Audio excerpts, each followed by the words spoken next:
figure out a business model that works for you, not necessarily works for somebody else, not necessarily, is the ideal business model that you're going to find in a textbook, just works for you, right? If you don't want to sign recourse loans, like, don't go into a business that requires you to sign recourse loans. If you don't want to travel, don't buy real estate across the country. If you don't want to take outsized risks, like, don't do things that carry outsized risks.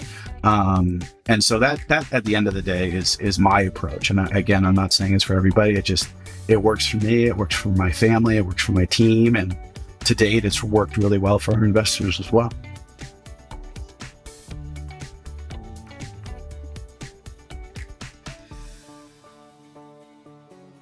So I thought a really cool place to start would be to understand the mindset that you had to go from a Wall Street background into real estate with no real experience in real estate. It's not something that many people do, and I think it's really, really interesting.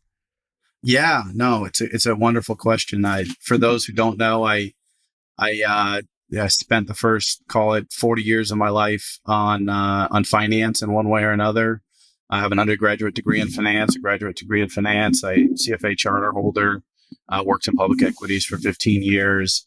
And then about a decade ago, I started buying real estate and started out it wasn't really an intentional choice. It was, hey, this seems interesting. I have some time. Let's try it out. And the next thing you know, my first property I paid $300,000 for. I was clearing $200 a month after debt service and thinking, wow, this is interesting. And then the first lease expired and I didn't know anything about leasing, but I posted an ad on Craigslist and released it for $500 more. So now all of a sudden my monthly cash flow went from 200 to 700. And I was like, 700 times a whole bunch of properties could be kind of interesting. And really just started from there. It was not an intentional choice to go into real estate, but ended up buying a 4-plex, a 5-plex, and a duplex, kind of all with my own money and my partner's money, between 2013 and 2015. Learned a ton. We renovated the properties from the ground up. We got into gut rehabs. I did the accounting, I did the finance, I did the property management. He did the maintenance and the renovations. And so we just kind of learned by doing, which honestly is probably the best way to learn. Obviously, I don't have an institutional real estate background. I have a pretty institutional background in terms of finance, but not in terms of real estate. And just learned by doing. And then in 2016, started raising outside capital and kind of the rest is history. We've bought or built 676 units here in Colorado, done about $120 million worth of real estate. And I don't know the exact number of equity dollars we've deployed, but I guess it's between 30 and $40 million of equity that we've deployed. So not a huge shop, but really enjoy what we're doing. Feel like we have the right team in place. Feel like at the right point in the market for somebody who approaches investing like I do. Which is certainly a little bit go against the grain. I was beating my head against the wall in 2021 saying, how in God's name is anybody making these numbers work? And I'm optimistic or hopeful that we'll have an opportunity to go on offense sometime in the near future. But it was a somewhat zigzagging, unintentional way to get into real estate, but it has been the most satisfying career choice I've ever made. When you were back in that moment, thinking about making the leap from Wall Street into real estate, what personal considerations were running through your mind and how did that impact the leap? Because whether it's real estate or any entrepreneurial business, leaving a job that has substantial amount of security, an HR department, healthcare, safety, an office, all this stuff, and then going to do your own thing is completely different. And I want to understand that side of it. Yeah. I appreciate you indulging me a little bit here with my own idiosyncratic approach to wealth and money. Uh, Rewinding way back to the beginning, I grew up in a lower middle class family. We never wanted for anything, but we went on vacation and we slept in tents. We didn't sleep in hotels, and I don't think I had a passport or took a plane until I was a teenager. But I had a wonderful childhood. My parents fought a lot, and they fought a lot about money, and that was a driving factor for me to make money. And went to my guidance counselor in, I don't know, junior year and said, hey, what's the best business school? Because somebody told me business is the way you make money. And they said, well, you should look into Wharton. I said, okay, well, I'll go there. And was fortunate enough to be accepted into Wharton undergrad when I was 18 years old, or I matriculated when I was 18 years old, and spent 20 years on this very traditional Wall Street money treadmill where it's the only scorecard that matters is how much money you have. And that was from my freshman year of college through when I turned 37, 38 years old. And I was on a path. I was making good money. I had saved a fair amount of it, and realized that for me, and I can't speak for anybody else, but for me, money isn't everything. And ended up getting off that treadmill, not necessarily with the direct intention of getting into real estate, but just realizing that I was unhappy and not receiving the psychic income I wanted to have in my previous position. And was very fortunate to have the means to leave that job and not necessarily know what was coming next. And there's something romantic and a little fun about letting life unfold and seeing what happens. And that was what happened to me in 2012 and 2013. Is I just tried different things, figured out what appealed to me, and it ended up being real estate, which was the most compelling thing in the world. And now I have this opportunity to both create generational wealth for me and my family, but also to live a life that I'm happy with and proud of, and I have full control over, as opposed to somebody else. So I'd say it's a terrifying proposition for anybody to leave that safety of the corporate cocoon. But for me, it was a late 30s realization of money for me not being everything, trying to find a balanced life, realizing how competitive I was, that not doing anything was not going to be an answer, and finding real estate and finding that sub-institutional real estate spoke to me in a lot of ways that public equities investing no longer spoke to me. And I think a lot of that had to do with the efficiency of the markets, if you will. I covered large cap financials. I ran the financial services team at Janus Capital for about 6 years. And during the financial crisis, coincidentally in 2008, but the inefficiency, the opportunities to play what I view to be a winnable game really appealed to me much more so than making a big salary and trying to beat hundreds of thousands of other professionals in large cap financials. And so that's what spoke to me and continues to speak to me about sub-institutional real estate. And we've bought deals every year since 2014, and we've bought deals every year since 2013 that we thought were grossly mispriced. And I think every real estate market that I've ever seen, if you know it well, you can find grossly mispriced assets, and that's sort of what we do. I should say every year except for 2023. We've bought one asset this year.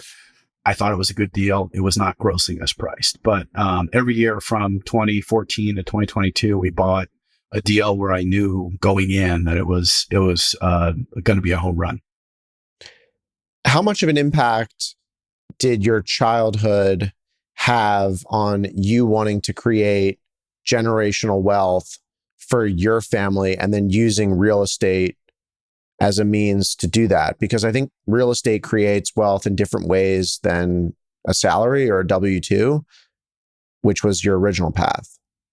A lot. I think real estate has a very tangible, long duration approach to wealth. I always tell my friends and family that will listen to me that it's somewhat of a foolproof way to get rich slow if you don't use too much leverage and you're picky about what you buy. but get rich slow doesn't appeal to a lot of people. Get rich fast is the American ethos. And, I again was fortunate enough in my late 30s to have done well enough that I was no longer seeking a paycheck. I was seeking an opportunity to create something lasting for me and my family.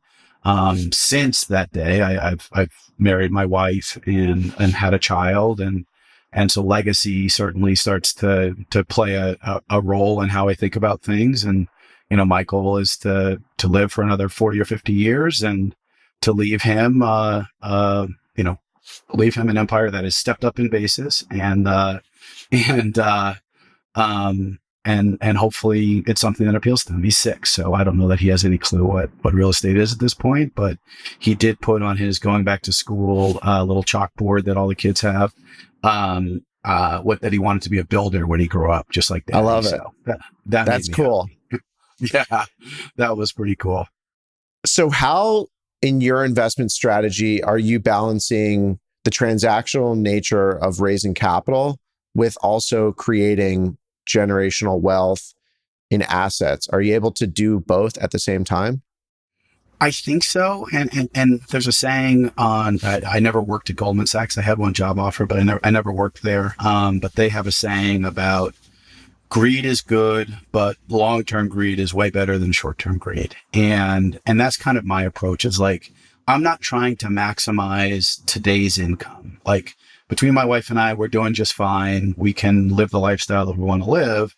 And if you take the approach of, hey, I'm trying to maximize long-term wealth creation for both me and my investors, then you don't force things. And I think where people get into some trouble in real estate is when they force things as opposed to taking what the market gives them. It was real easy to raise capital. It was real hard to find good deals in 2021. And a lot of people said, well, I'll just go ahead and buy deals. And I looked at the pro formas and the numbers, and I said, how could this ever make sense unless you assume interest rates stay at 0 forever and rents are going to grow 20% a year? There's no way this makes any sense.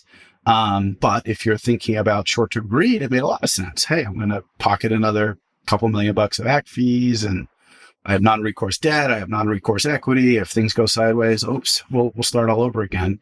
I just have a different mindset. I would say it's probably not a wealth maximizing mindset. Like, I'm not trying to make as much as humanly possible, but it does give me the freedom to act swiftly when the market gives me opportunities, and do nothing when the market doesn't give me opportunities. My goal in real estate is to never be forced to do anything. I don't want to be forced to do a refi. I don't want to be forced to buy. I don't want to be forced to sell. It's the people that get forced to act that the results aren't always what they wanted them to be. And we're seeing that right now. I mean, it's I don't know what you're seeing in your markets, but we're slowly seeing in Denver real estate a realization that the 10-year ain't going to 2% anytime soon. I think it's at 4.25 last time I looked, 4.24, something like that. And the rate at which you can refi real estate ain't going below 6, maybe 5.5, 6 anytime soon.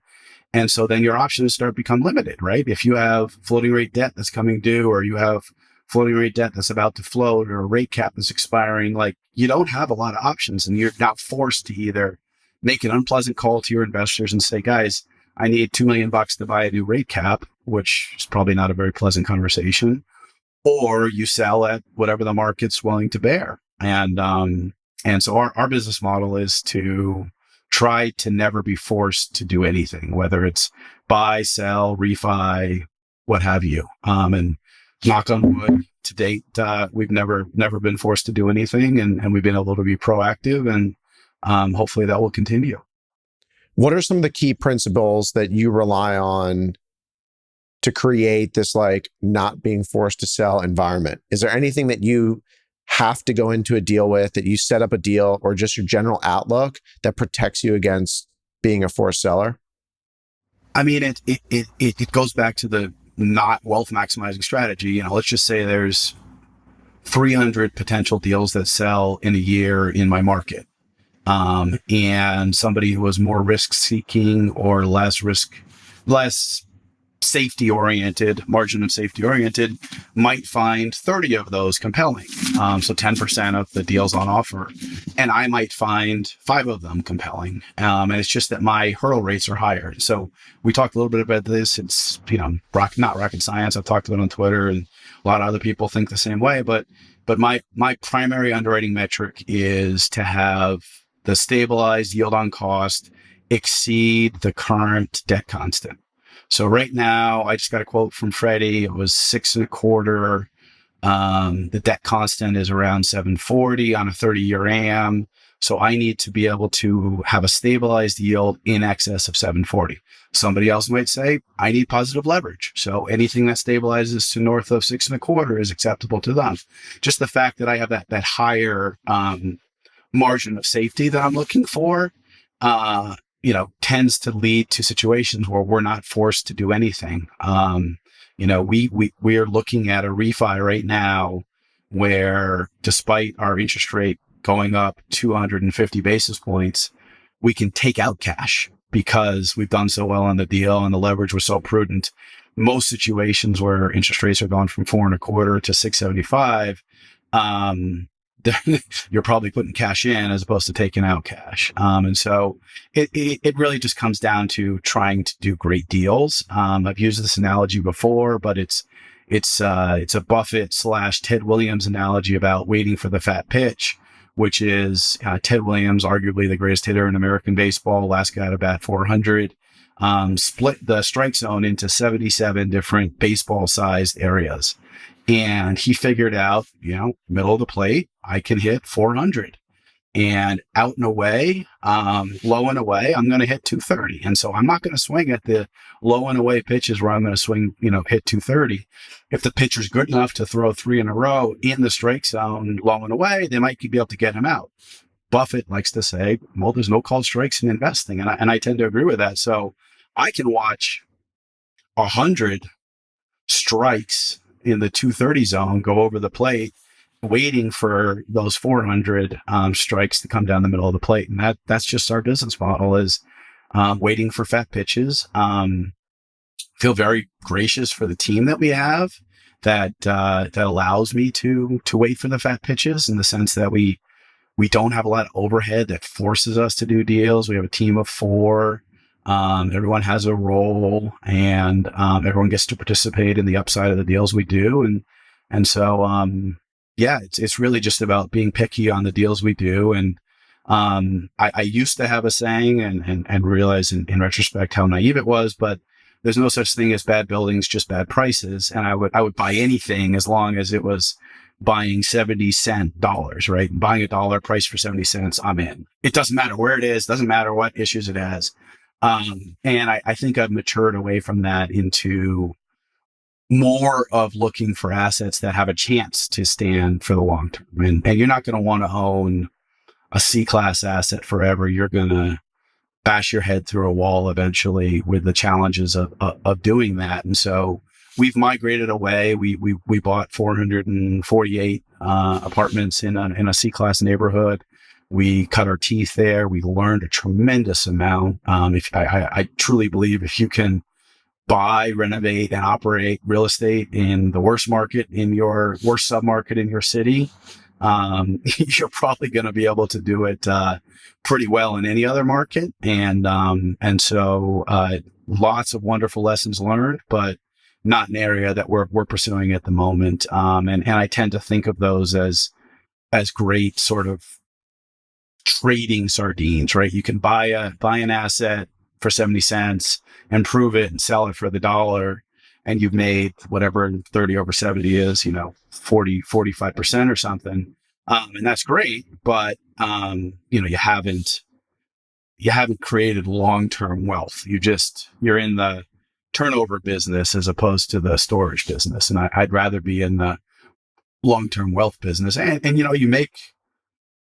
if you do all the work to stabilize a building that was mismanaged, needed a bunch of CapEx, and is in a great location, you might as well hold on and enjoy the fruits of your labor for a while, as opposed to just selling it as soon as you've done the fix up. And that's a mindset that's evolved over time. The more deals we've done, I think we've done 24 deals, 57 buildings, and learned a ton along the way. And I think that's a big piece of it, right? Is having an evolving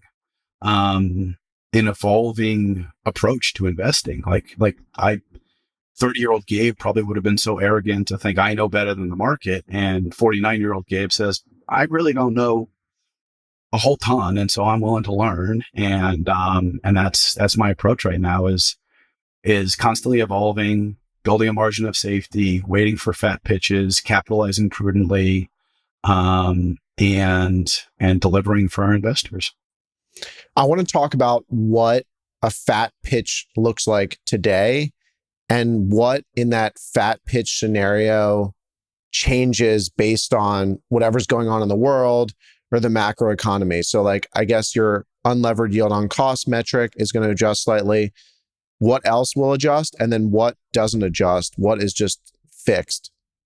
So implicit in my mental model around valuation is that our markets are attractive long-term, right? If I had a view that the Front Range of Colorado would not grow faster than the United States in population and jobs over the next 20 years, my mental model would be incomplete.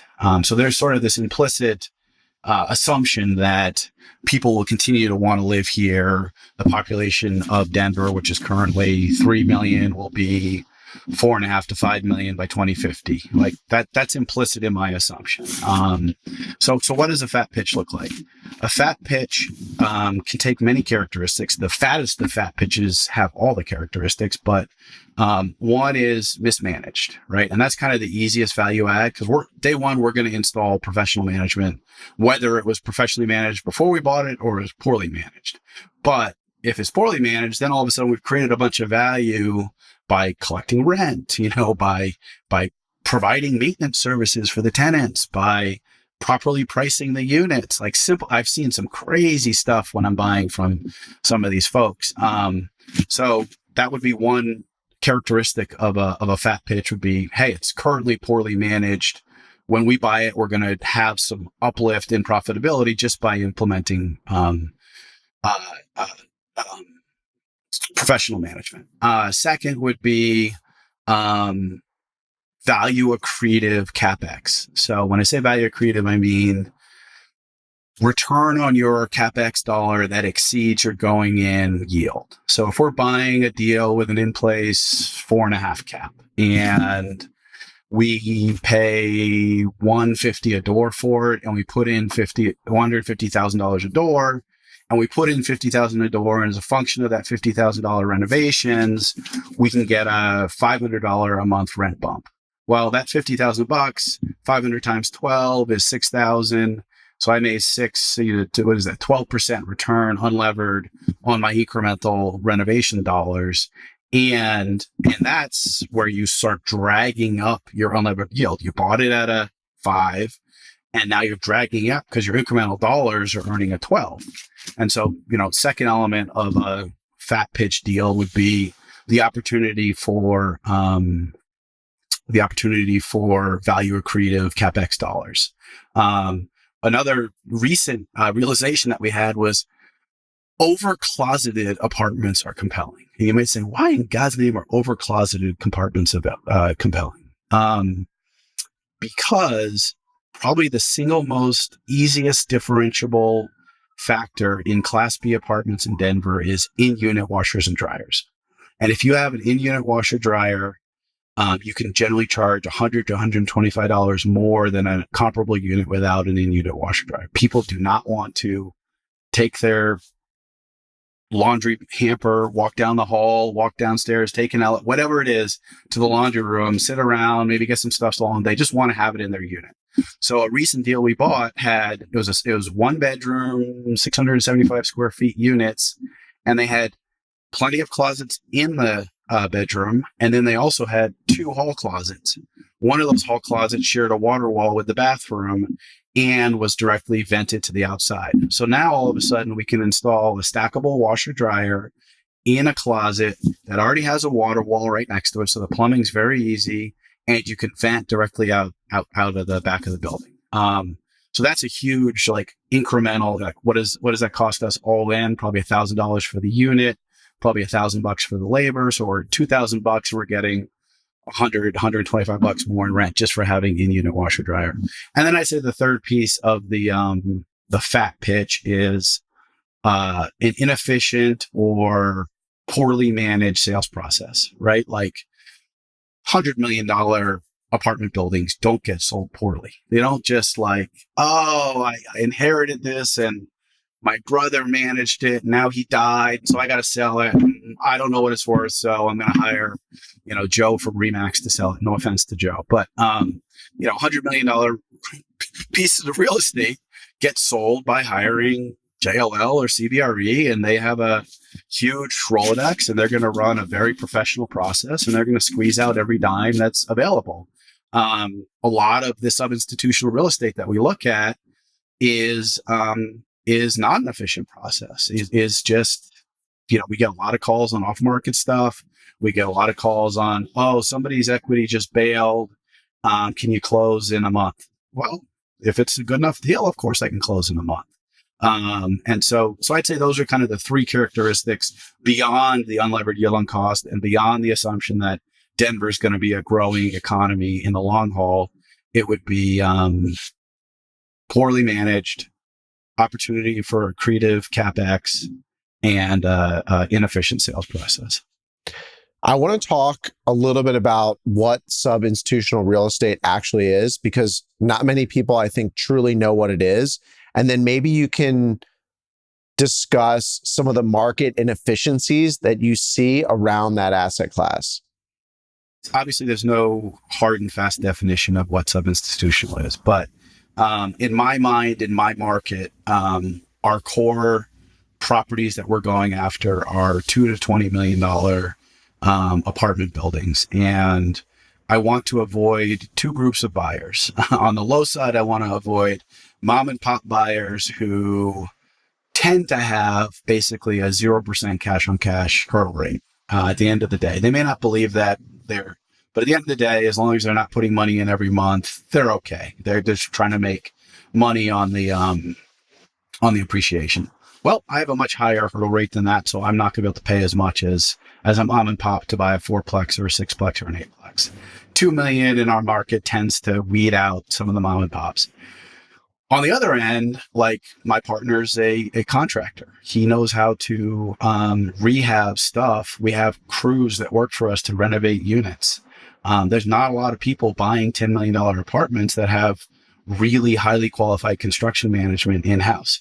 If I go compete with, in my market, the largest, real estate private equity firms, whether it's BMC or Forum or Carmel, or if I try and compete with them, they're going to knock my face off, right? They're more resourced. They have a lower cost of capital. They have not just in-house construction management. They have in-house GCs. They have everything. What they don't have is the ability to profitably deploy $3 to $5 million equity checks. They need to write $40 to $50 million equity checks to cover that overhead, to make the business work.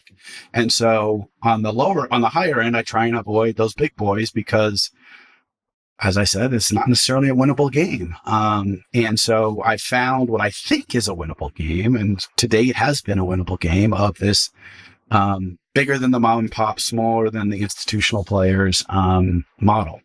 Clearly not a wealth maximizing strategy. Like, I have friends whose whole business model is, we don't care where we buy. It's going to be outside of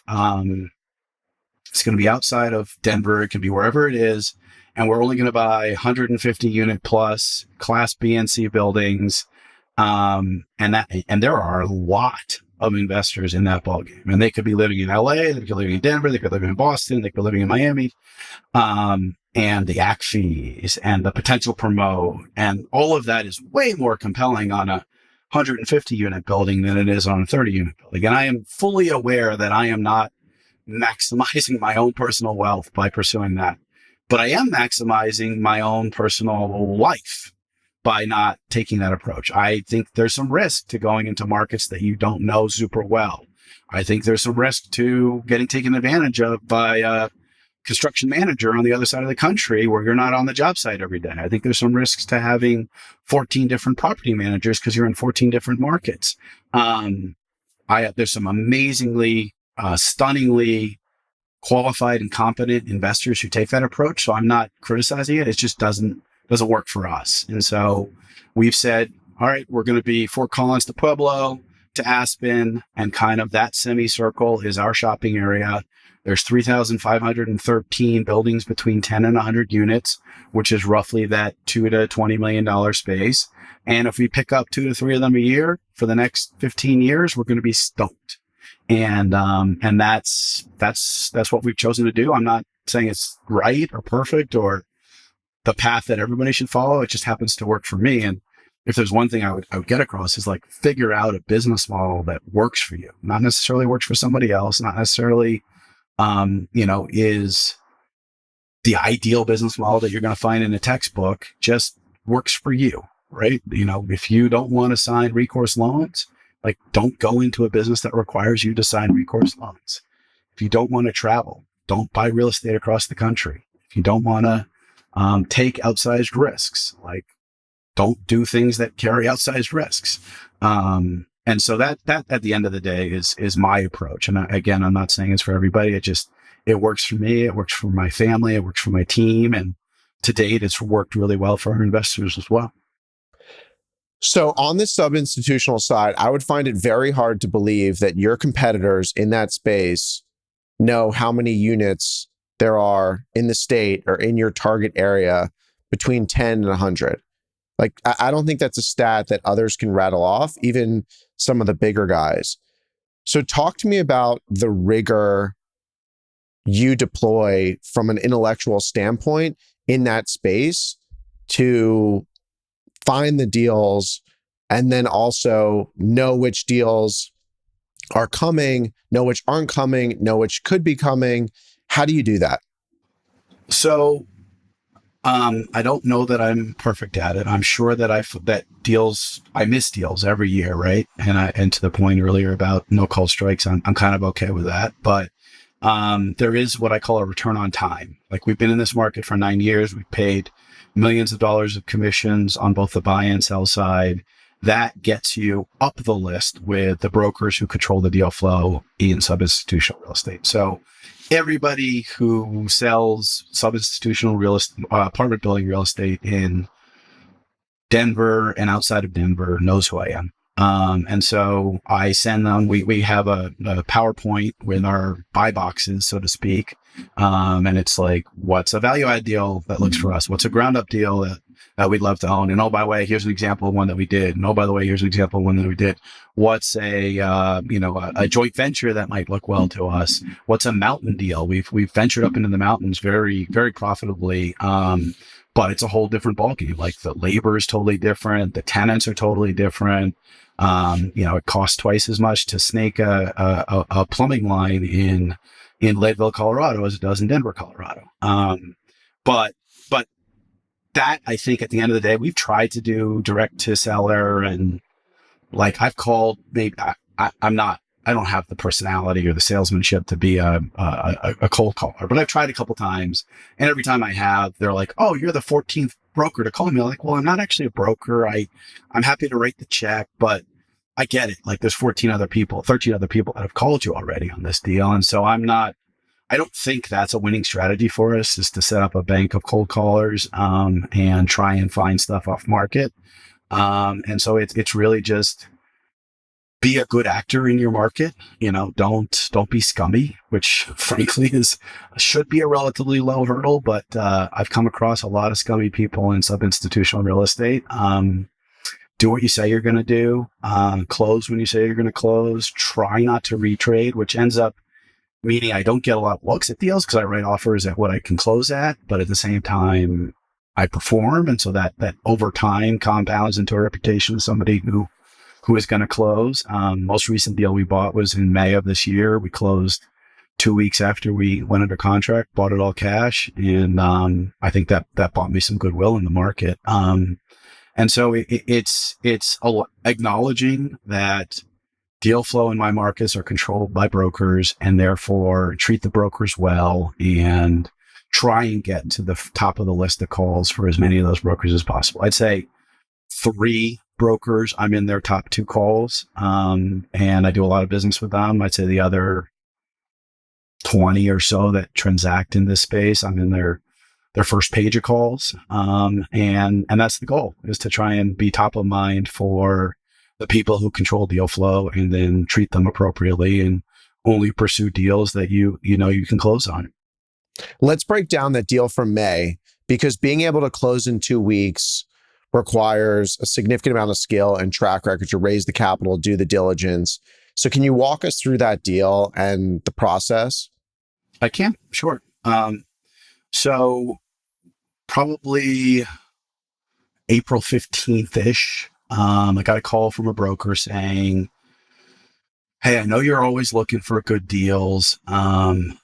This buyer's equity just fell out and their earnest money's hard. And do you think you could step in? And so I dropped everything. I really liked the price per door. It was $167 a door in a market where the property directly next door had just sold for $215 a door. So $167 a door, felt good to me. I said, well, I'm not gonna be able to give you an answer today, but I'll meet you at the apartment tomorrow morning and we'll start looking. So my partner and I, as I said, my partner is a contractor. He knows exactly how buildings operate and where the bodies are buried, sometimes literally. And we've never found a human body, but we found many domesticated pet bodies in our time in this business. This is the one that was over closeted. First thing we looked at each other was like, we could easily put washer dryers in here, couldn't we? Like, that's going to bump rents significantly. And so we got comfortable with it. We did a sewer scope and an inspection really quickly. We gave the earnest, I think it was May 1st, we gave the earnest money to the previous buyer, and we were now on the hook. And the fortunate piece of it for me was I have a value add fund that I'm investing out of. And so I gave my investors a heads up saying sometime in the next week, I'm going to send you a capital call. It'll be for X.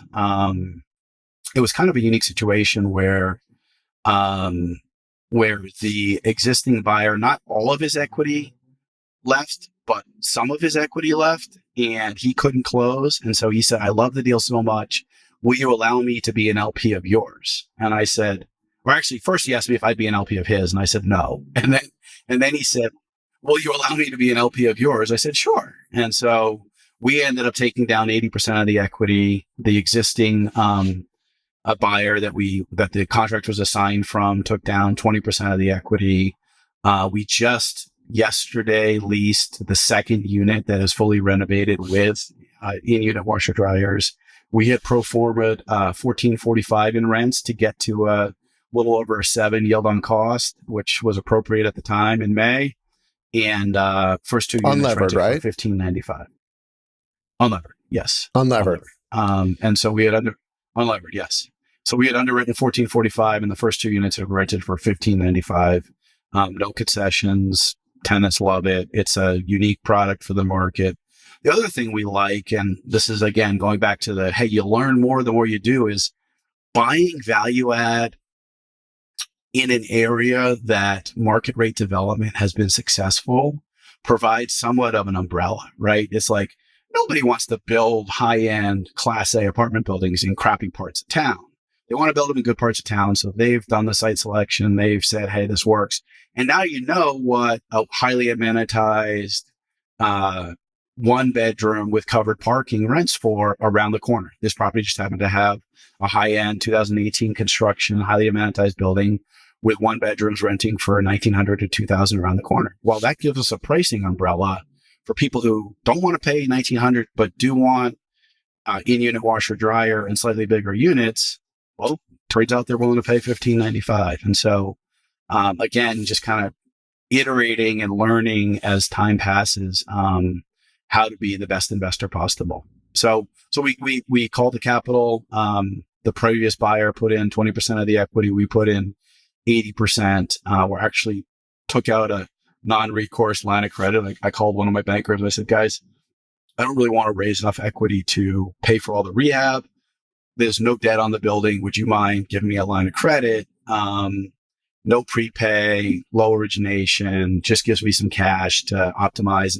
And oh, by the way, only charge me interest on the capital that's outstanding so that I'm not getting raped on, excuse my language, I'm not getting taken advantage of on capital that I haven't called. And they said, sure. They're at like 20% LTV or something. So they're totally fine with that line of credit. And they were willing to be creative with me because I built a relationship with them. They'd never done this exact kind of a product, like a first lien line of credit, to pay for rehab. But, we'll take that out once we stabilize the building and hopefully return a bunch of equity at the same time. How have you learned to execute on the value add strategies quickly? Because one mistake I've certainly made on past projects is not executing the business plan as quickly as we wanted. Maybe the plans took longer, the strategy took longer, whatever it is. But in multifamily, you have to wait till units roll over. How have you figured out to do it quickly? So you're exactly right. Like there are big challenges there. One is what we call tenant Tetris. We set up a matrix of every tenant and their lease expiry. We happen to be in a state where if we don't want a tenant to stick around forever, it's not that hard to get them out. Whereas there's other states where, friends of ours who operate in, say, California or New York, you got no shot at getting them out ever. And so, sorry. So we set up a tenant Tetris. My partner, Chris, can generally do 2 at a time. So we try and set it up such that we have 2 units available to work on at any point in time. We have our crew that's on site working, and then we bring in specialists, plumbers, electricians, HVAC guys, to do the permitted work. And then we use our crew to do, painting and flooring and hanging cabinets and things that are more kind of general labor-ish. And so that's one big piece of it. The other is we try and stagger our lease expiries so that we're never Denver. I don't know what Florida is probably different, but Denver leasing slows down in October, basically stops at Thanksgiving. It doesn't really start again till MLK Day. And so you don't want a whole bunch of leases expiring in October, November, because you're not going to do great. So we realize that, and we're willing to offer 8-month leases or 14-month leases so that we avoid lease expiries in that not great leasing season. And then the other piece of it is, just being able to work quickly. We have crews on site. Chris is on site most of the time. We have pretty much a set of materials that we use on every property. The goal is to appeal to 90% of the renters 90% of the time in a timeless fashion. It's not necessarily builder beige, but it's also not, anything like you do that's gorgeous, beautiful, highly designed. Like we're being better than the next guy in a Class B apartment building. That's our goal. So we use white subway tile. We use off-white cabinetry. We use off-white or gray quartz countertops. We have like a nice blonde oak flooring that we've been using lately. So just kind of timeless design that we think will last, and it's all in stock. We have wholesale cabinet makers. I'm sorry, I just touched the microphone. That was a bad idea. We have wholesale cabinet makers that work for us that we probably ordered, 400 kitchens worth of cabinets from them. And so they're willing to work quickly. They'll deliver the materials on site. They'll set them up. They won't install them, but they'll set them up, construct the boxes, and then our guys will hang it on the wall. But it's just a matter of trying to keep the timelines as short as possible. At the end of the day, we're now at the point where we can generally turn a unit. If it's not a gut rehab, we can turn a unit in 30 days. We'll start pre-leasing in the last week of the renovation. And on the first unit in this building, we literally had 1 day of vacancy from when we finished the unit till somebody moved in, which was amazing. The second one, they move in on September 1st. We finished the unit about August 15th. So it's probably 15 days of vacancy on that one. But we're just, it's trying to manage how long it takes to get the unit ready to rent, how long it takes to rent it, and then how long from when they sign a lease till they move in. We just want all those timelines to be as compressed as possible so we don't suffer from vacancy loss. I want to talk about the fund and how you set that up and why you set it up. So what's the structure of the fund and why did you want to do a fund as opposed to just deal by deal syndication? Great question. Another one of those, hey, if I'd been in the business long enough, I might have done things differently, but I'm, a reasonably smart guy and I just kind of figured it out on my own. I have found that the best deals we've done have come to us with short timelines. And so to be able to close quickly and not be spending that time putting together a beautiful deck and, having 25 calls with investors, as opposed to spending that, say, 3 to 4 weeks of due diligence on actually the building itself and not raising capital, really appeals to me. I think there are some advantages for the GP, which is that you only raise capital once. And so as I said earlier, I am not the world's best salesman. I think people look more at my track record than my ability to convince them that they should invest with me. And we talk, and I'm honest. And at the end of the day, we've gotten some great LP relationships out of that. But if I had to raise, a bunch of money on a short time horizon by being overly optimistic, I wouldn't be able to do it. So it's just not the way I'm wired. So for me, the advantage of spending, a few months every few years is really compelling. I can turn on sales Gabe for a couple months and then turn him off because he's not very good anyway. And focus on being a good investor for the rest of my time, as opposed to every couple months having to go into sales mode. I don't love that. So I like that access aspect of it. I like the fact that the capital's there. From the investor side, a lot of times you're making a bet on the jockey, not so much the horse, because they're not able to evaluate the individual deal. They're evaluating. I tell them what the ideal deal is going to look like, and they say, well, I guess I'm going to trust this jockey to find the right horse to run the race. But, that's a potential negative. But the positive is you get diversified exposure to our best value add ideas over that deployment period. The way we write our docs is anything between, $2 million on the low end, $20 million on the high end, and this geographic area, any value add deal goes into the fund.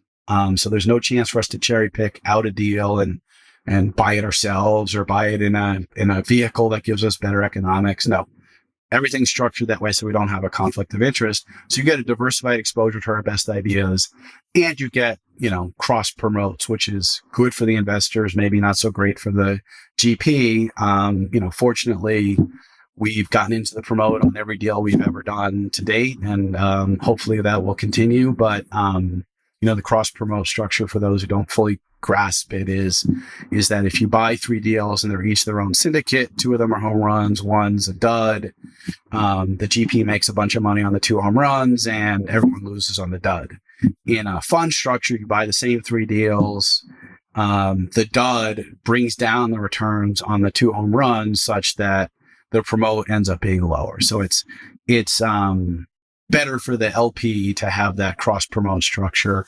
And because, as I said, I wait for fat pitches, I don't worry too much about the cross promote structure.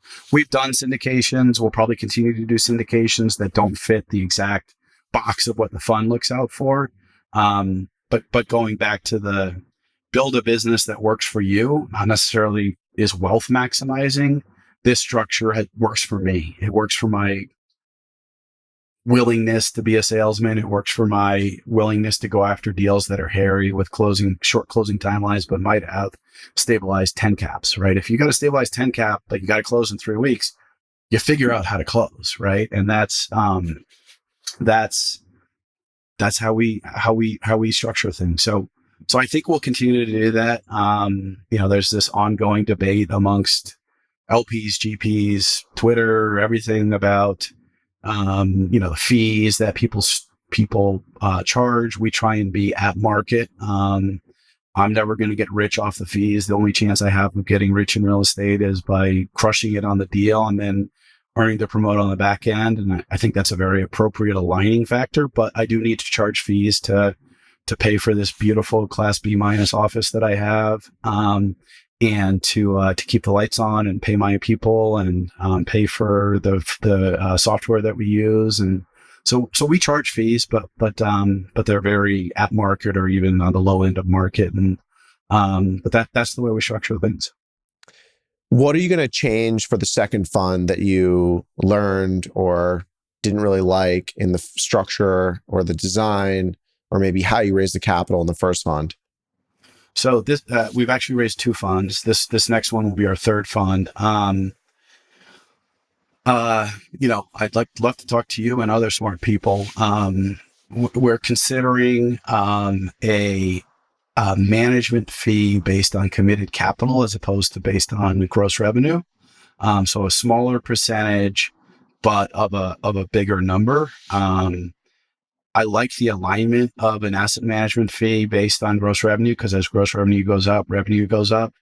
But there's a lot of real estate funds out there that have a sort of an equity management fee based on the equity that's raised.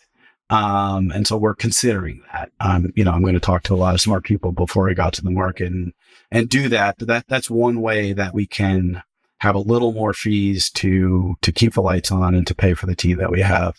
Other than that, I've liked the structure we've had. We have a decent deployment period.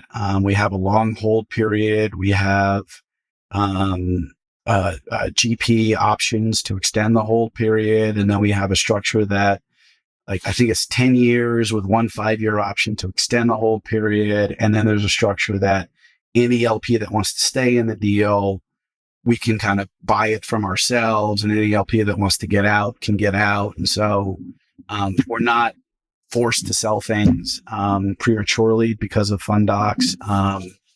There's not a lot else I would change. We've been pretty happy. We've got some amazing LPs. I mean, I bless my. I feel very fortunate to have the LPs that we have.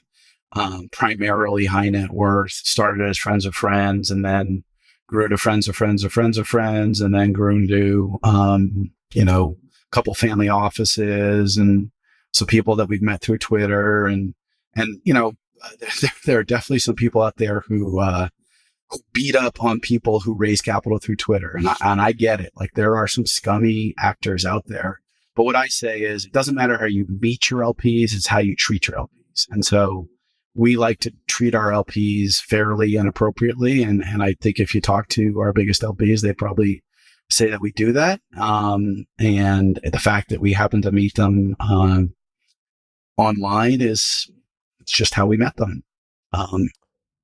Well, Blackstone, B-REIT, and S-REIT basically raised multiple billions of dollars a month for the past 2 or 3 years from the grandparents and parents of people on Twitter. So that's exactly right. They are the largest crowdfunders in the world. And I think there's absolutely nothing wrong with it. And I was actually having a conversation with someone yesterday that, and I'm really interested to hear your perspective. A lot of these real estate funds raised capital in the 90s.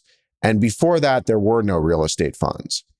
And these pensions and these big capital providers, foundations, gave them money. There was no one else doing real estate in this way, and these guys did it. And that capital is very sticky to those few groups. And offshoots of those groups may be able to tap into that capital. But for the newer generation that are entrepreneurs, built their own business, I don't know that that's going to be the preferred source of capital going forward. It could be your network, high net worth, family offices. But the idea of going around to CalPERS and like Texas teachers and what all these folks have done previously, I don't know that that's the guaranteed roadmap for everyone who wants to grow a real estate private equity firm or a real estate operator? I think for the vast majority in terms of numbers, probably not in terms of dollars, but in terms of numbers, you're absolutely right. Like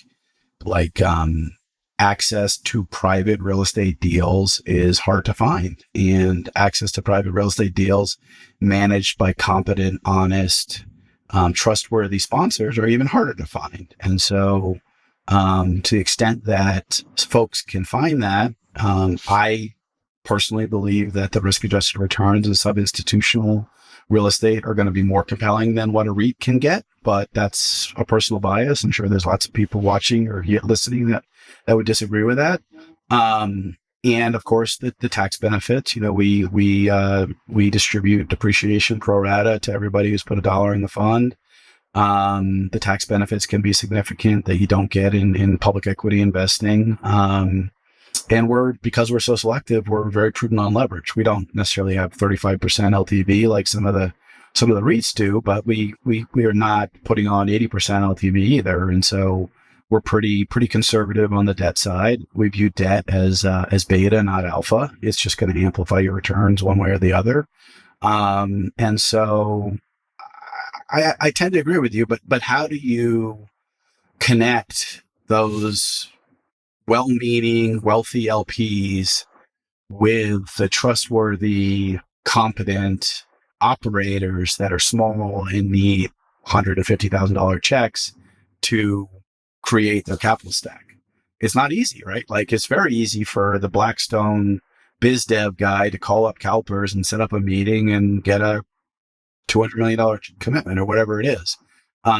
It's harder there's no marketplace. There's no mechanism to match capital and operators. And so it's ripe for, abuse, in my opinion. And we've certainly seen some abusive GPs, over the last few years. And I don't feel any need to name names, but, you just read the newspaper in the last 6 months and you've seen some poor behavior, crowdfunding. I mean, God, how is it possible to raise $50-60 million and then not close on a deal and then the money just disappear? That's mind numbing to me. And there's going to be some bad actors. And so, I don't know what the right mechanism is. I feel incredibly fortunate that at this point in time, I have way more access to capital than I have access to good deals. And that goes back to that long-term greedy mindset of, if I treat my LPs right, over time, they're going to be willing to write the checks. My best LPs, I mean, I spend a lot of time underwriting deals. I spend a lot of time writing the investment memos. My best LPs don't even read them. They just say, Gabe, what's the max I can put in? And I say, 19.9%. I'm never going to let anybody be more than 20%. And they say, okay, great. Here's 19.9%. And so, like, I've built that level of trust over the decade or so I've been doing this. Honestly, with my best LPs, it's over 30 years of friendship. But that is kind of my approach. I don't know if I coined it, but I certainly am the first one I've heard of using it. A phrase called non-recourse equity, which is literally raising money from people where you don't care about the reputational damage of incinerating their capital. And I care deeply about the reputational damage of any of my investors' money. And I'd like to think that they would agree with that, in the way that I treat them, the way I structure the deals, the pickiness we are in doing the deals. So hopefully that kind of answers the question. But I think I don't have a tremendous amount of insight into institutional capital raising because I've never done it in real estate. Well, you're spot on. I think how folks that want to raise capital from people other than pension funds do it is by two things: reputation, track record, which you mentioned. But one key thing I think is also surviving some sort of a real estate cycle, because that's typically when the music will stop and any problems will shake out. For some, it might have been COVID. For others, maybe it's the GFC, but some experience going through a major shock to the real estate asset class that you're in, I think is another good check the box to evaluate a GP and what happened during that time. And if the GP lost something, that doesn't necessarily mean that this GP is not someone to invest in, but it's something to evaluate, I think, in that group. Incredibly well said. You know, I was not in real estate during the Great Financial Crisis, but I was even closer to the epicenter of the pain, in the sense that I covered financial services companies that publicly traded from 2008 to 2010, and it was a baptism by fire. And so the lessons I learned, how quickly levered equity can get incinerated, I carry with me to today. One of my LPs, who's a wildly successful real estate operator, spent 2010 to 2014 basically making no money working out the deals that they had bought in 2007 and 2008. And he told me in 2015, 16, 17, he said, Gabe, don't do that. You don't want to work for 5 years and not make a dime off what you do. And that always stuck in my head. That plus my experience in the Great Financial Crisis is why, not that I had any crystal ball as to what was going to happen in the Fed or the economy. It was just when prices got completely out of whack in 2021, we sold a decent chunk of our portfolio, basically sold everything that I didn't consider to be a long-term hold.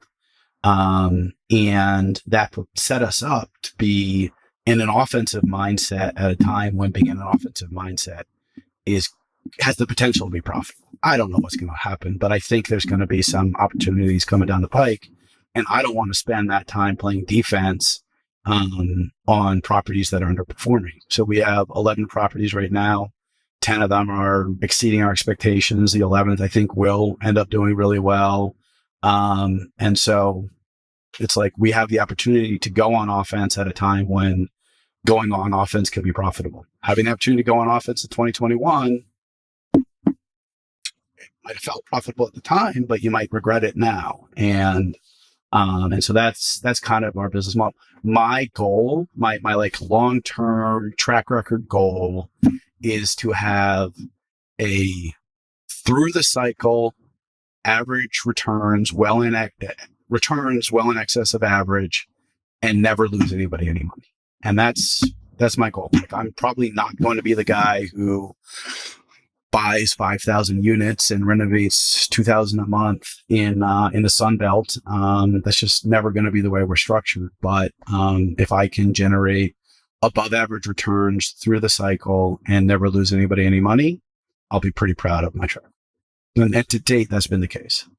So on the track record, have you thought about deals that you essentially never want to sell, that you would want to hold for the next 20 or 30 years? Because, you know, one thing that's not often talked about by GPs, because, you know, it could upset LPs, is that selling actually is very disruptive to the running of the GP business. Because if you have asset management fees, if you have management fees, and you now unload a bunch of assets, that goes away. And then you have to pick that back up again to continue to maintain the infrastructure. One way to avoid that, if you have good deals, good quality assets where the buildings aren't going to fall apart and you believe in the market, is to just not sell and keep refining out and then growing with now a very substantial base, which hopefully is creating more operating leverage. So I'll answer that in two ways. Yes, of the 11 deals we own, there's probably half of them that I would bet money I would be ecstatic to own in 20 years. One thing to be considered in that is that you're probably going to have a CapEx cycle. Like, if I renovate every unit in a building in 2023 and I want to hold the building for 20 years, those units after 4, 5, 6, 7 tenants are going to probably need another round of CapEx. And so maybe refi 2, maybe refi 3, you return a bunch of capital, but you hold on to enough to fund whatever that CapEx is to keep the units fresh and to keep the rents at market. The second point, and again, this is something we were talking about earlier, is yes, asset management fees, provide are the only recurring revenue that we have. The rest of it's sort of deal based or promote based. But I don't ever want to make a suboptimal decision on an asset because it helps me personally. And like there's times to buy and there's times to sell, right? Where I'm hoping that we're coming into a time to buy. 2021 was a great time to sell. If I had said, you know what, I don't want to sell this asset, even though someone's willing to give me $1.30 for what I think's worth $1, because I'm going to make 3 cents a year in revenue, I think that would be unfortunate. And I think, I don't know if you read that package of Trammell Crow memos from the late 80s that somebody published, but I went out and read them, and to a T, the lesson learned was don't do deals just to keep people busy. And I was like, okay, well, that's really interesting. Like, don't go out and either do deals or hold on to deals because there's GP revenue coming in because of those. Like, there are times to sell and there are times to buy. When somebody wants to give you $1.30 for something that's worth $1, you should sell. And the fact that I have promote and significant co-invest in those deals allows me to benefit from the sale much more so than I would from continuing to get asset management fees off the deal. What have you learned from your worst deal? 2 things. And this was 10% net IRR. Probably shouldn't talk about that publicly, but I'll go ahead and do it. 10% net IRR, 6.7% pref. So we were in the promote. Two things I learned from that. One, hold on one second. I want to stop you there for a second. What do you mean 6.7% pref? How did you come up with that? I don't know. That's just how we structured it. It was just like a decimal like that. I've never seen that before. That's pretty cool. I have no idea. That was just, it was like people wanted it to be more than 6 and people were happy with it being less than 7. So we said 6.75%. So pref was 6.7%. Net IRR was 10. We got into the promote, but it's the worst deal that I've done. And 2 things I learned there. One, and this is probably one of those things that sticks with you forever and ever and ever and ever, which is match your capital structure with your business plan. And I can't say that more forcefully. Match your capital structure with your business plan. And what I mean by that is on a deal with a little over $4 million of equity, I paid $660,000 in prepay fees on 2 loans, not 1, but 2 loans. So I incinerated my investors' capital on debt that I should have never taken out because it was misstructured in terms of the prepay penalties. And there's a long story as to why I did that, but let's leave that at that. But constantly, if you think you're going to sell something, don't take out guild maintenance. Don't take out defeasance. Like, just pay a little bit more to get a step down prepay, or pay even more to get a 310 prepay, or whatever it is. Like, match your capital structure, both debt and equity, with your business plan. And I didn't know exactly. It was one of the earlier deals we do. I didn't know exactly what my business plan was. I didn't know exactly how bad the neighborhood was. And so I was getting a good price to sell, but I had to pay a pretty significant prepay. So that's kind of one. And then 2 would be sequencing. And this seems obvious in retrospect, but again, lessons learned in the trenches. There's a saying I love, which is lessons not learned in blood are soon forgotten. And this was a lesson certainly learned in blood, which was sequence your rehab in a way that you maximize your chance to maximize rental income. And what I mean by that is don't go and renovate units so that they're beautiful and do 0 curb appeal work. Fix the roofs, fix the plumbing, don't paint the building, and then go make the units beautiful. That's not a winning strategy. Like, the first thing we now do when we buy a building is we come up with a curb appeal plan. We do some painting. We do some, usually the windows. We'll do some landscaping, and then we'll go to the units. And the idea is no one's going to walk through a crappy front yard to get in to see your beautiful units. And so, it seems completely obvious, but lesson learned on that deal was I spent probably the first third of our CapEx budget on things that people driving down the street would never see. Like hallways and units and mechanical systems. And I didn't spend the money on making the landscaping look good and painting the building, and just idiotic, but lesson learned. So those would be the two lessons. I love the second one because it's 100% true. And it's also true for hotels. We actually, in the hotels, you get surveys and people like review every part of the hotel. Like, how is the room? How is the public area? How is the hallway? So we can actually see which areas are worse and then deploy capital to those different spaces. Do you ever go out and get feedback from your tenants in order to figure out what you're going to do from a CapEx standpoint? We do. It's not as formalized as what you just described. So our third-party manager, and this is a whole other conversation about in-house management versus third-party management, but our third-party manager... Well, we're going there. We're going to go there. Okay. All right. Our third-party manager quizzes every tenant that leaves and asks them a bunch of questions about the unit they were in. Why are you leaving? Are you going to buy a house? Are you going to leaving town? Do you think the rent's too high? You need something cheaper? Whatever it is. And we try and aggregate that data and incorporate it. And then a couple of times we have hired third-party secret shoppers to go around to our buildings. And it does two things. One, it gets another eye on the units that we could feed back information to ourselves. And two, it's a way to track our third-party manager to make sure they're doing their job. Are they selling appropriately when the tenant walks in the door? Are they, are they scheduling easy? Do they do self-showings? Are they friendly? Are they, do they seem like they're having a bad day? And are they dressed appropriately? And so we've done those two ways to kind of incorporate it into the feedback loop of making sure units are appropriate. But it's not as formalized as what you're talking about.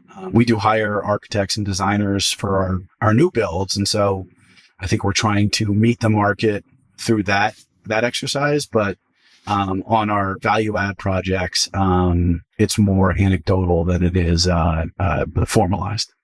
I want to close it out with your philosophy around third-party managers and what makes a good third-party manager and why you don't do that in-house. So we did.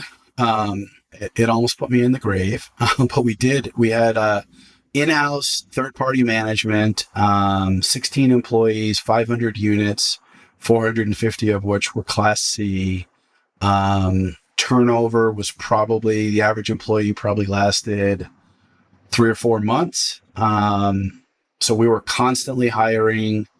I was spending all my time, this is 2017, 18, 19. I was spending all my time on HR issues. I had one maintenance worker threatened to sue my head of property management for sexual harassment. I had a gun pulled on an employee who then turned around and tried to sue me.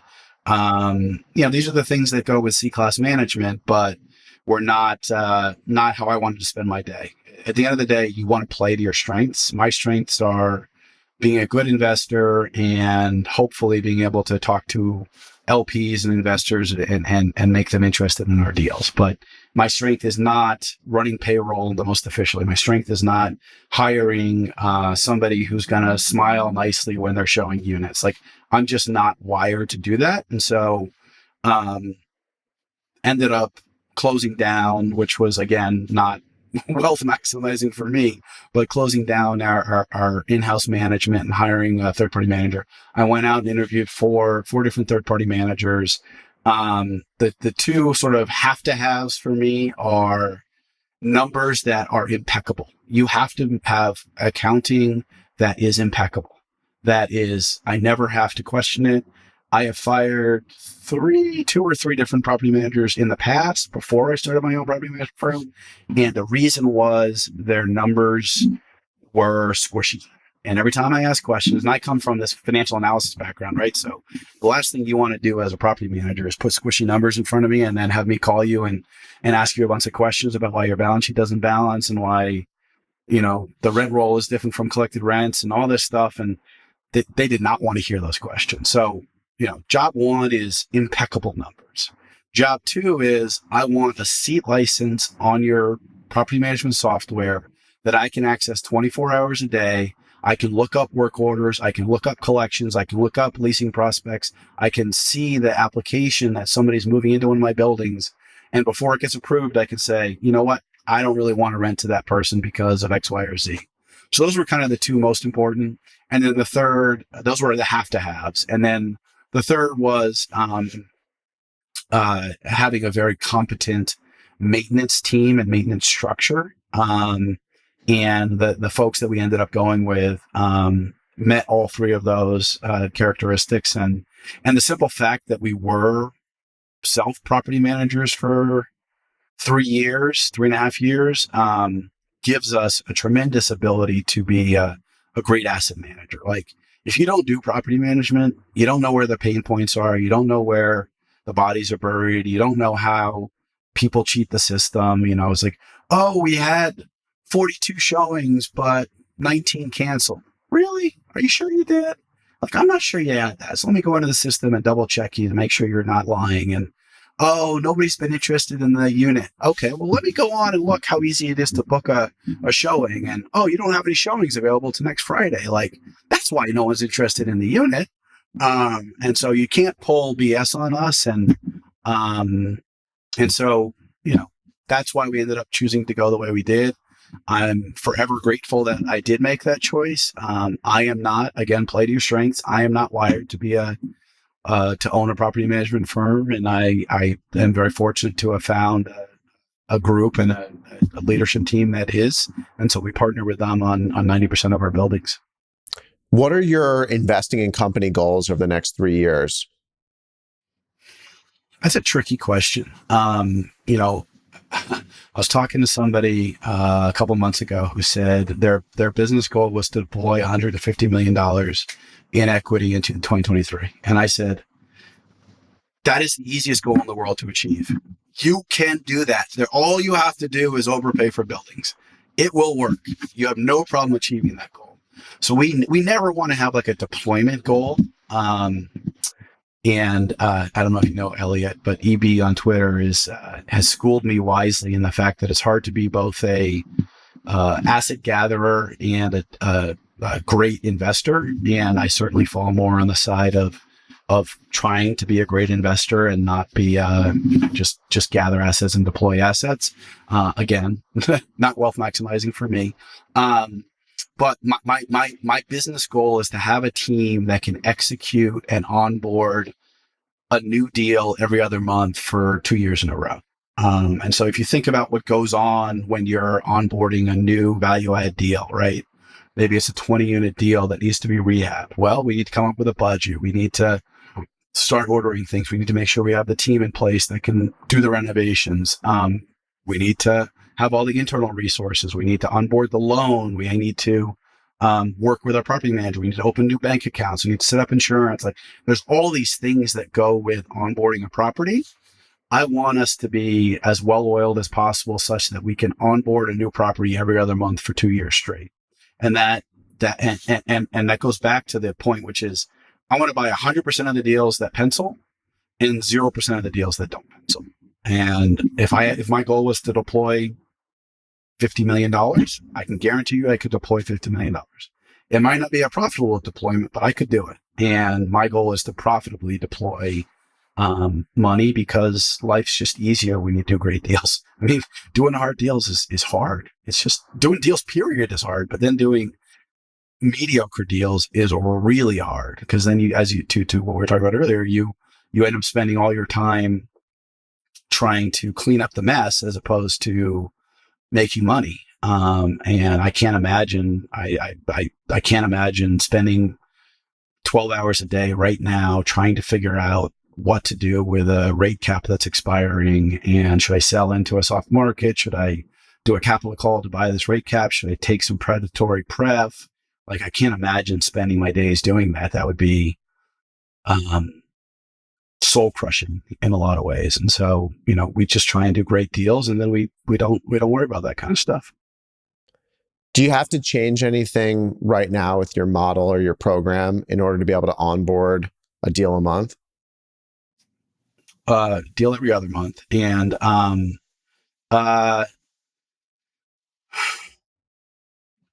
we just need to get so one thing we've done in this kind of deal slowdown, right? We bought a deal in May.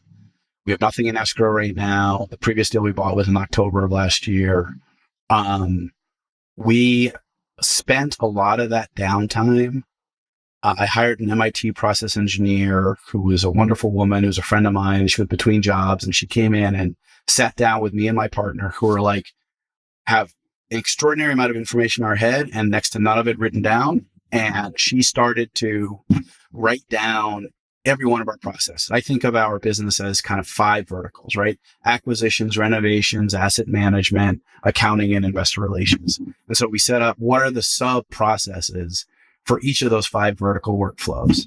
And I think we had something like 50 sub processes, and we're about 40 of the SOPs have been written. What's this? A standard operating procedure has been written, and we're at about 10 more to go. Recently hired an asset manager and COO, and he's going to finish that process. But I think when we get that operating manual put together, I think we'll be in the place. We certainly have the right butts and seats. Now it's just a matter of having all of that process documented so that we don't miss anything, right? And that's where the mistakes get made, is like, you know what? We should really look for rodent infestation. But we forgot this deal, and lo and behold, there were, voles that were running around the bottom. Like, you just need to have that checklist that says every mistake we've ever made in the past, we're going to put it on a checklist so we don't make it again. And it's a reps game, right? It's like you got to do a bunch of deals, and then you learn the mistakes, and then you don't make those mistakes again. You make new mistakes, and so I think that for us, that is the process of going from where we are today to being able to onboard a new value add deal every other month, which is just finishing that SOP manual. I love it. So I ask all the guests on the podcast the same closing question, and that is, what is your favorite hotel? Well, I'd love to stay at some of yours now that I've seen. Bringing you over to my side now. Yeah. God, if I was in hospitality, I have the design eye of a newt. You do not want me picking design. The grass is always greener because your business sounds really fun. My partner is amazing in that he's a construction guy, but he also has a great design eye. There's fancy hotels that have been amazing. We stayed at the Grand Britannia in Athens, Greece last summer. Had a lot of family history. It was amazing. We stayed at a lot of the fancy New York hotels, Peninsula, Pierre, and Believe it or not, probably my favorite, at least because it's recent, my favorite hotel is a hotel in San Gimignano, Italy, which is Tuscany, called La Mormoraya. And Mormoraya is Italian for murmurs. And it used to be a abbey full of nuns, and the other farmers in the area would hear murmurs at prayer time. And so they called it La Mormoraya. And the owners are out of Milan. It's a 24-unit boutique hotel that has the best food I've ever had. They grow their own wine. It's on a vineyard. They grow their own olive oil. They have olive trees. They have a horizon pool looking at the city of San Gimignano, which is a beautiful old Tuscan hill town. Food was out of control. Price was completely reasonable. We ordered a bottle of wine the first night, and it was 17 euros. And we're like, what? Gotta love it. And they forgot the zero, I think. I think so. And my son just had an absolute blast. And so that story may change, but I'm going to go with La Mormoraya in San Gimignano, Italy. Thanks for coming on the podcast, man. This was a lot of fun. Thank you, Jake. I really appreciate the opportunity to chat and get to know you a little bit better. So thank you. Hey everyone, it's Jake here. Thanks again for joining me on this conversation. Be sure to subscribe on Apple Podcasts, Spotify, or YouTube. Lastly, don't forget to follow me on Twitter @JWurzak. I'll see you in the next episode. Jake Wurzak is the founder and CEO of Dove Hill Capital Management. All opinions expressed by Jake and his guests are solely their own and do not reflect the opinions of Dove Hill Capital Management. This podcast is for informational purposes only and does not reflect or represent real estate, financial, or investment advice.